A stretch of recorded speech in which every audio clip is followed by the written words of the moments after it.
Hey, what's up, guys? Welcome back to Coach Johnson's YouTube channel. We talk about everything that's air raid, power raid, offensive football. Welcome back. Thanks again. Took a week off. We just finished up our bye week, which is what we're going to talk about on this video.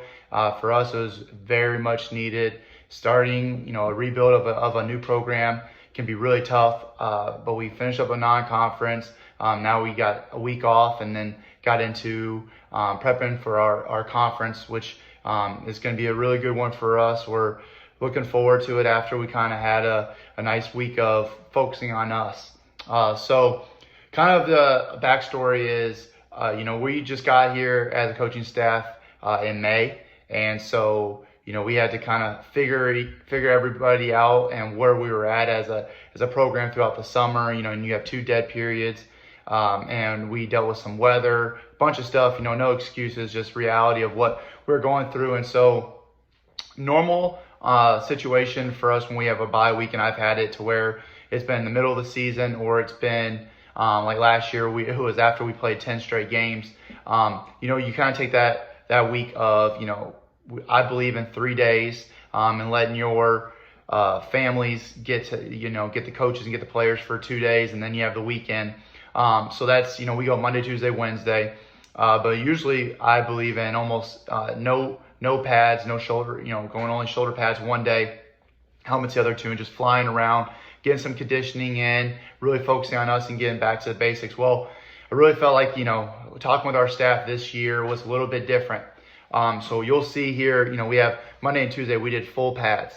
We really felt like we needed to get some scrimmaging in. We focus on some 7-on-7 or some scrimmaging with our JV and our varsity, trying to figure out where guys can fit, who should be where, are there guys that can be going both ways? How do we get our best players on the field possible after 3 games, reevaluation, moving guys around, trying to figure out how we can win the bye week. And so we came up together as coaches, and we just need to see competition. We need to see some full pads. We needed our guys to practice with a little bit of urgency and a little bit more toughness, and trying to build some grit, and just, trying to change around, a culture and all that stuff, and trying to do that all within this bye week. And you'll see, so Monday, we were all about competition. We moved some guys around. We wanted to see how guys fit. We wanted to see guys get physical. We wanted to see how they can help us out. So going straight into this video, we went into screen and half line. Right now, we struggle with some of our toughness out in the perimeter and our skill guys. And so we wanted to see our guys block, shed some blocks, have good pursuit angles. We wanted to see receivers blocking, seeing what guys will make people miss out in space. And then while we were doing that, that was on half the field. The other half of the field, we were doing half line, whether we would go tackle, guard, center, or guard, center, guard. We were just changing it up, mixing it up.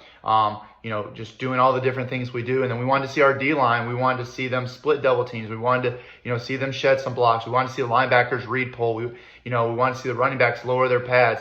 We just really had to get back to, focusing on us. It's one of our things that we talk about in our program.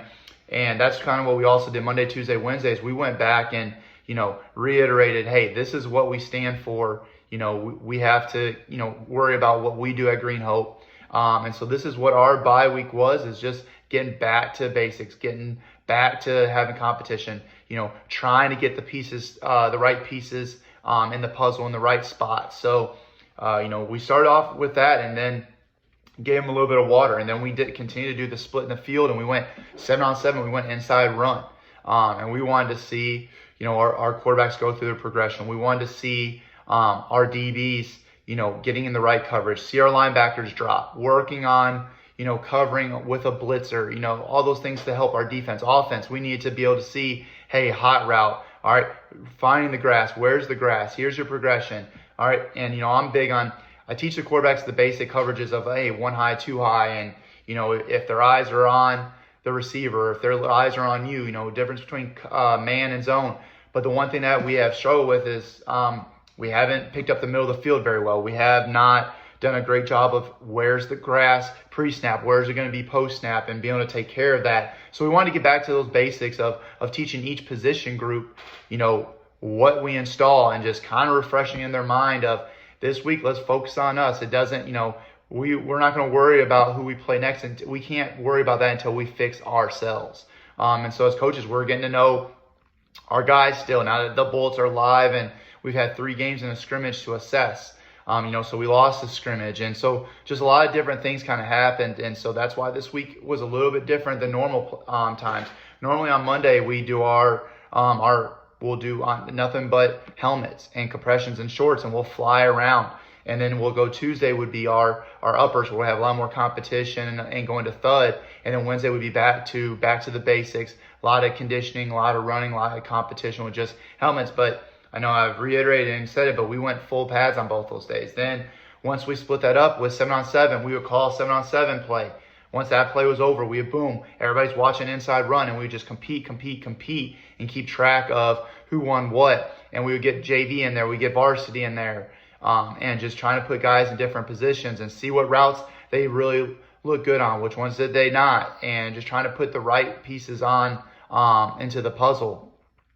And then we would give them another water break of letting everybody just, take a little bit of 5 minutes of just a breather, because we try to do it mimic almost like game. Hey, you might have that much time, and now you got to be ready to roll again. Then we went to our 4-down challenge. So we had, a first and 10, and you get 4 downs going to 10 yards. We had the chains out there. We had a coach spotting it. We had a coach over on the sidelines. We had coaches calling if they thought they saw a penalty. It was one of the things that we've had a trouble with as a team right now is penalties have put us in really bad situations. Not many pre-snap, that hasn't been a problem. It's been, not getting our hands inside, and so getting called for holding, or explaining, hey, blocking the back, or, just this last week we got one for crack blocking, and so, and it puts us in a bad situation. So we really wanted to work on that. Okay, we even threw some curveballs at them, even though it wasn't a holding call, or, on defense, a face mask call. We wanted to see how our guys were going to handle the adversity of a call, because right now we have not done a great job in that, whether it's put the offense in a bad situation being behind the chains, or if it was given first downs when we were on defense. So we wanted to really challenge them and see how they would answer. And when offense would get a first down, boom, defense would do up downs or do sprints. If offense didn't win, they would do up downs, push-ups, whatever. And we're just like, we had to get mentally sharp of like, all right, that might have made you mad and you're tired, a little bit tired. Now you got to lock back in, and now we have another drive. And so we did that for 15 minutes. We mixed it between varsity and JV. Then another water break, just trying to mimic a game. Then we went red zone, and the red zone was, we went from the 25 and not just the 20. And we worked on our routes that we like to, our play calls that we like to see in the back of the end zone. And all right, it's a little bit tighter space. So how do you manipulate this route? How do we cover that defense and understand they're still down in distance, in chains, and let's bend not break offense. Hey, when we get down there, we've struggled. We're still averaging well over 300 yards, but it seems like when we get inside the opponent's 20, we're throwing interceptions or we just kind of stall out. So we had to, put that in our mind of changing our mindset and, talking about what we do and who we are and how do we have success with the pieces that we have, and putting it all together. Then another water break. Then we did our 2-minute. And for us with our 2-minute, we also worked on our screens. Because so far we've done really well on the screens, but we could do a better job with our blocking and getting everybody on the same page and getting that chemistry. So just a lot of moving parts with our group, and we really hope that after Monday, and then another one that we haven't done a lot is, but we want to do kickoff and KOR. We're trying to get some of our kickers. We have a freshman kicker that right now, in the JV games, he's kicking it through the end zone when he's fresh. So, we might be, no more 8 quarters for him, or, hey, let's have him putting it through the end zone. And then we have another guy that's good with the bloop in the sky. And so just working our guys on knowing how to get down there. And then we use that as conditioning. So with our KOR, working on blocking, working on our drop back and getting the guys that we have, and everybody else working on their angles. And then the last thing that we did on Monday was a 4-minute challenge. All right, defense, they're trying to hold the ball. Okay, you have got to make a stop. All right, it might not be on the first set of 10, but hey, don't give up. You can get that second downs, the second first and 10. Let's get a stop. All right, it's not over if they get a first down. All right, offense. Okay, hey, we have to hold on to this. Okay, they got 2 timeouts. We have to run the ball, stay in bounds. Completions if we have to pass. Just check it down, keep the clock rolling. All right, we got to be smart. Don't go out of bounds. So defense, hold them from going out of bounds. All those good things of getting lined up right. Understand they're going to have a hard count. Understand they're going to go until 1 second.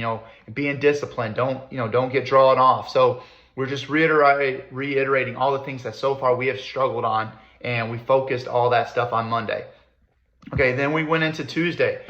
We did full, but we went a little bit quicker whistle. And when I say refresher, what that meant is we refreshed our core values. What we talk about is, as a coach with tough love, yes, there will be coaching, and there's going to be, yelling or raising of the voice, or, we're not screaming and putting you down, but hey, look at what so-and-so did and try to teach the entire team that.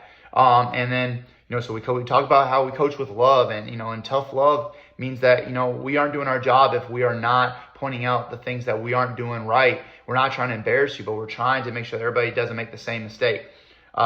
We talk about, a standard of excellence, coming out there with practice with a mentality of you're going to get better that day, and winning the day, and keeping each other accountable. We talk about hard work. We're going to come out here and we're going to put in our 2 hours, 15 minutes of physical, and then we're going to do our mental part. We talk about the positive mindset. Just because you made a mistake does not mean that the game's over, or because they scored does not mean the game's over. We're not quitting, not giving up, being able to play 48 minutes. And then one of the last ones that we really talk about is being a family. And what does that mean? Like keeping each other accountable, playing for each other, not giving up, looking out for each other. There's some things that we're just, still trying to build since we've been here in May. But you see, the first 10 minutes we went live game scenario, going up and down with the chains, throwing them curveballs, throwing them wrinkles at things. And then we went water. And then we had something awesome that we do with our EC program. We had practice with a purpose, where our quarterbacks were teaching some of the EC students how to throw. Our receivers trying to teach them how to catch and run at certain routes. Running backs learning how to hand off. The defense was teaching them how to tackle and interceptions, pushing the sled. It was just, for 30 minutes, we forgot. It kind of went back to being selfless servants of, it's not about us. It's about, about them, and it's about the community, and just really refreshing to those guys of, how you are looked up to by these students. So act like it and take pride in being a football player. Take pride in being part of the being a student athlete, and make sure that we spend 30 minutes of making sure they have the best day. And it was awesome. We got a lot of pictures, and I think it was really refreshing, because then after the students left, we had an awesome practice, and we went back to our competition. We did 7-on-7 pass pro. We did water, and then inside run indies for the receivers. Water, one-on-one competitions, whether it was pass rush, whether it was one-on-one in space, whether it was one-on-one routes. And it was very short practice on Tuesday, but we really, during all that, and then we did some running at the end in competition. If you won, you didn't have to run the rest of them. We just got back to trying to get in good conditioning as well.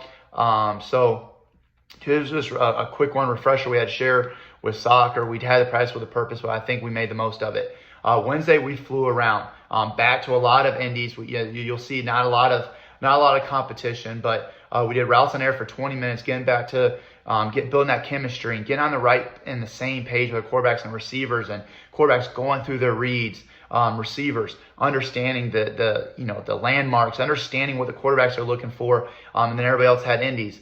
Then we went transition to 7-on-7, and I was like, okay, if the defense is doing this is what we're gonna do with our concepts. And so it was really quarterbacks getting back to understanding why we're calling what we're calling.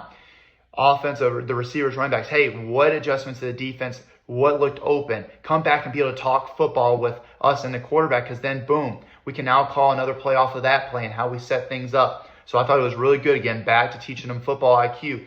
Inside run, okay, we had a couple of guys move them around. All right, hey, is the defensive end squeezing? Are they sitting? Quarterbacks, make sure that you're reading that. All right, linemen, hey, a me call or you call when, if we have different angles, so really getting back to teaching football IQ and inside of our system, how can we get better?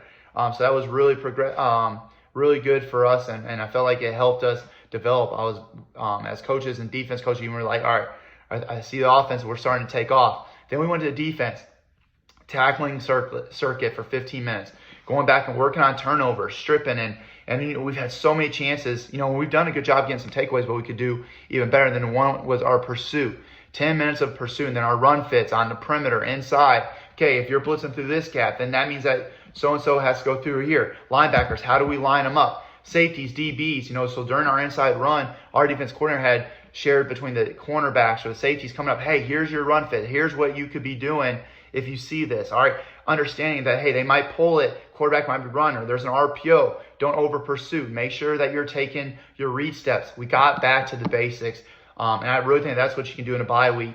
And then, right here we went to screens and draws. If you can tell, we've struggled a little bit with that, so we had to get back to teaching them, hey, you're not that good as a D-line. There's a reason why they're doing that. Hey, if they're going to blitz us, if they're going to over pursue on offense, hey, we have got to throw screens and do some draws, and we worked on that. And the last thing that we did for the entire week, we went through coverages, making sure that our guys knew how to roll down, making sure that they made their coverage calls. And we just got back, and every coach kind of spent 5-10 minutes talking about, what this week meant to them and what we want to see going into conference and taking care of your body. So this is what we did this week, and we felt like we got better. We felt like we might have found some pieces that we can work with and help us, get better and get ready for conference. We have a couple of big rivalries, a couple of big, city inside our city limit rivalries, and we're trying to turn this program around and get some confidence going. We blew our first game, and then we ran into some tough luck with week 2 and 3. So we're trying to get some wins, trying to get these guys some confidence, and so this is what we did for our bye week. Like I said, it's a lot different than last year where we played 10 straight weeks, and in our bye week we were getting ready for a playoff game, and so it was a little bit different. We wanted to keep the energy going, but we wanted to make sure that our guys had some time off their body so we can make a playoff push. Otherwise, most of the other times I've been in the middle of the year, and we'll go full, then we'll go uppers, and then we'll just go helmets. But I always believe in 3 days, get the most you can out of the 3 days, and then let your coaches, let your players and families get 4 days off. And we always talk to the kids, hey, Friday, go to another high school football game and see what it feels like, the energy of what it feels like to not be the one on the field, and just understand how much fun it should be. And then Saturday, Sunday, watch as much college, watch as much NFL. So I think it's also good for us coaches as well to get away from it. And then now we can, we're all hungry, we've been texting, we're ready to get back after watching our next opponent's film and getting back to it. So hope you enjoyed this video. Comment down below what you and your staff do for a bye week. And, until the next video, thank you for the support and have an awesome Sunday. Go Pack.